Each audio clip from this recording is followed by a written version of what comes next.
एक महत्त्वाची अपडेट जयकुमार गोरे यांच्या बदनामी प्रकरणामध्ये समोर येते। वडूज पोलीस रामराजे नाईक निंबाळकरांच्या घरी आता चौकशीसाठी या संदर्भात दाखल झालेले आहेत। तर जयकुमार गोरे यांच्यावर आरोप करणाऱ्या महिलेसोबत रामराजे निंबाळकरांचं फोनवरून संभाषण झाल्याचं चौकशीत समोर आलं होतं। काही दिवसांपूर्वी वडूज पोलिसांनी रामराजेंना चौकशीसाठी हजर राहण्याचं समन्स सुद्धा बजावलं होतं। याच पार्श्वभूमीवर आता पोलीस चौकशी करतायत। रामराजे निंबाळकरांची ही चौकशी आणि चौकशीनंतर आता काय समोर येतं ते पाहणं अतिशय महत्त्वाचं असणार आहे। मात्र रामराजे नाईक निंबाळकरांच्या घरी सध्या पोलीस या संदर्भात चौकशीसाठी दाखल झालेले आहेत। गोरेंवर आरोप करणाऱ्या महिलेसोबत रामराजेंचं बोलणं झालं होतं असा आरोप काही दिवसांपूर्वी करण्यात आला होता। एकूणच आपण पाहतोय जयकुमार गोरे यांची बदनामी केल्याप्रकरणी त्यांनी खरं तर गुन्हाही दाखल केलेला आहे। या सगळ्या पार्श्वभूमीवर आता पोलिसांकडून ही चौकशी सुरू आहे। तर ज्या महिलेनं गोरेंवर आरोप केलेले होते त्याच महिलेशी रामराजे यांचं फोनवरून बोलणं झालं होतं। त्यामुळे रामराजेंचाही यामध्ये समावेश असल्याचं जयकुमार गोरे यांनी म्हटलेलं होतं आणि बदनामी केल्याचा आरोप त्यांच्यावर केलेला होता।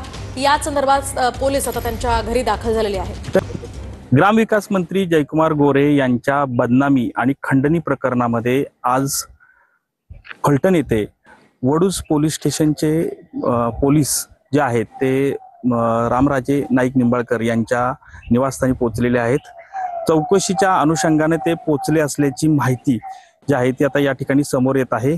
खरं तर रामराजे नाईक निंबाळकर यांनी जी संबंधित महिला जी जयकुमार गोरेंना बदनामीच्या अनुषंगाने तसेच खंडणीच्या अनुषंगाने संपर्क करत होती त्या महिलेचे आणि रामराजे नाईक निंबाळकर यांचे फोन रेकॉर्डिंग समोर आले आहेत आणि काही दिवसापूर्वी याचे फोन रेकॉर्डिंग व्हायरल झाल्यानंतर संबंधित महिलेच्या आणि रामराजेंचा नेमका कोणत्या स्वरूपाचे संपर्क होते याविषयीची चौकशी करण्यासाठी आज वडूज पोलीस जे आहेत ते या ठिकाणी दाखल झालेले आहेत।